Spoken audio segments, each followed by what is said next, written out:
Magandang araw sa inyong lahat. This is Max TV. So, meron lang ako i-share sa inyo about sa ating Facebook account.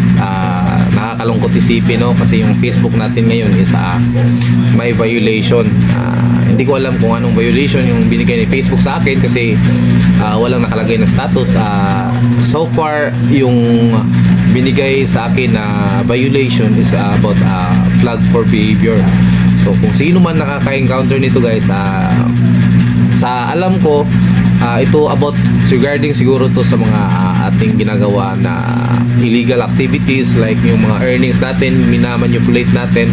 So possible ito yung reason kung bakit na tayo na flag behavior. So nag-appeal naman ako sa aking Facebook pero wala pang update si Facebook kung anong status ng aking account.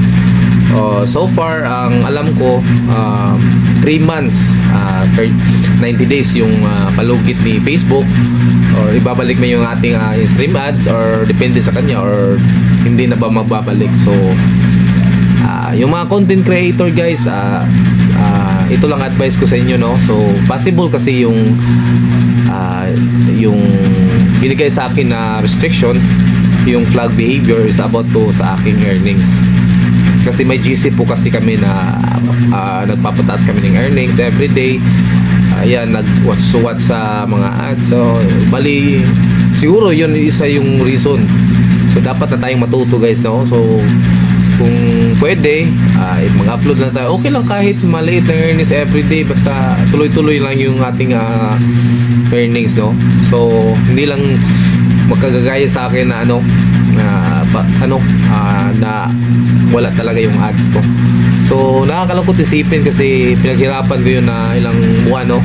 Makuha yung 60k minutes views, yung 5,000 followers, saka yung ano pa yung binigay na requirements ni Facebook, magaganito lang yung ating Facebook account.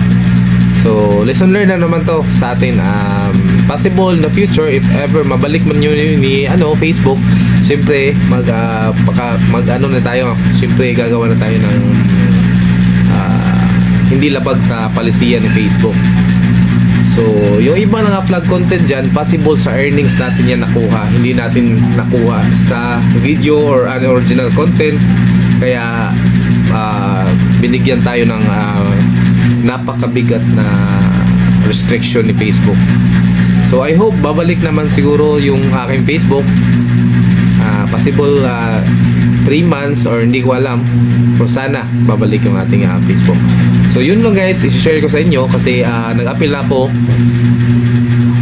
Hindi ko alam kung kailan talaga babalik yung So ingat po at maging fair po tayo sa lahat. Lesson learned na po to sa akin kasi yun nga, nakakalungkot isipin. So kita-kita tayo guys. Salamat sa lahat. So hindi muna ako mag-upload ngayon kasi wala tayong stream ads. So wala tayong kita sa Facebook ngayon kasi ayun nga, na-hold yung ating sahod. So maraming salamat. Have a nice day.